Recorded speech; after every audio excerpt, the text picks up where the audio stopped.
Shalom semuanya dimanapun saudara berada, jumpa lagi dengan saya. Dan pada kesempatan ini saya akan bahas seorang tokoh yang sangat terkenal di dunia ini, yaitu Elon Musk. Saya yakin kalian semua pasti tahu orang ini. Dia merupakan orang paling kaya di bumi, dan dia merupakan pengusaha yang sukses menjalankan dua perusahaan teknologi paling inovatif dan berharga di dunia. Dan dia memiliki kekayaan bersih sebesar 269 miliar dolar atau setara dengan 3.846 triliun. Dua perusahaan yang terkenal ini maksud tadi adalah Tesla, yaitu mobil listrik, dan SpaceX atau transportasi luar angkasa. Wow, luar biasa. Tapi kali ini kita akan membahas tentang imannya. Apakah dia sudah percaya Yesus atau belum? Kemudian pada umumnya orang mengenal para ilmuwan itu sebagai orang-orang yang tidak terlalu beragama, tidak terlalu bertuhan karena saking pintarnya, sehingga kadang-kadang mereka tidak peduli agama atau tidak terlalu percaya kepada Tuhan. Tapi bagaimana dengan Elon Musk? Kita akan simak berikut ini. Dalam sebuah video yang diupload sekitar 3 minggu lalu, dan itu artinya video ini masih fresh, video terbaru, di sebuah podcast, di sebuah channel di Amerika, Elon Musk diinterview dan dia ditanya, apakah kamu percaya Yesus sebagai Tuhan dan Juru Selamat kamu? Kemudian dia mulai menjawab dan menjelaskan, dan pada akhirnya dia berkata, ya, saya percaya Yesus sebagai Tuhan dan Juru Selamat saya. Tapi ada yang menarik lebih daripada itu, cara pandang para ilmuwan yang direpresentasikan oleh Elon Musk ini terhadap Injil dan pengajaran Yesus itu luar biasa. Dalam penjelasan selanjutnya, Elon Musk menjelaskan tentang tulisan Injil atau pengajaran Yesus yang luar biasa, tampar pipi kanan, kasih pipi kiri, dan dia mengutip beberapa kisah dalam Injil yang dia tahu atau mungkin dia terima waktu dia sekolah minggu atau ketika dia masih kecil. Nah, tapi ada cara pandangnya yang berbeda atau yang unik yang perlu kita pelajari pada kesempatan ini, saudara sekalian, yaitu misalnya dia mengutip kisah ketika Yesus mengubah air menjadi anggur di sebuah pernikahan di Kana, dan itu merupakan mujizatnya yang pertama.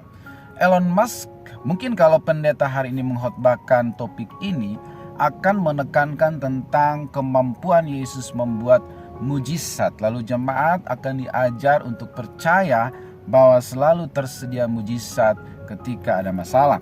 Tetapi cara pandang Elon Musk mewakili mungkin sebagian para ilmuwan, dia melihat bahwa ada masalah dalam pernikahan di Kana itu, dan Yesus menjadi muncul sebagai seorang yang menjadi jawaban terhadap persoalan itu, atau dia menjadi problem solving, problem solver gitu ya. Nah, Yesus muncul sebagai orang yang membawa jalan keluar. Dan itu yang mungkin menginspirasi Elon Musk.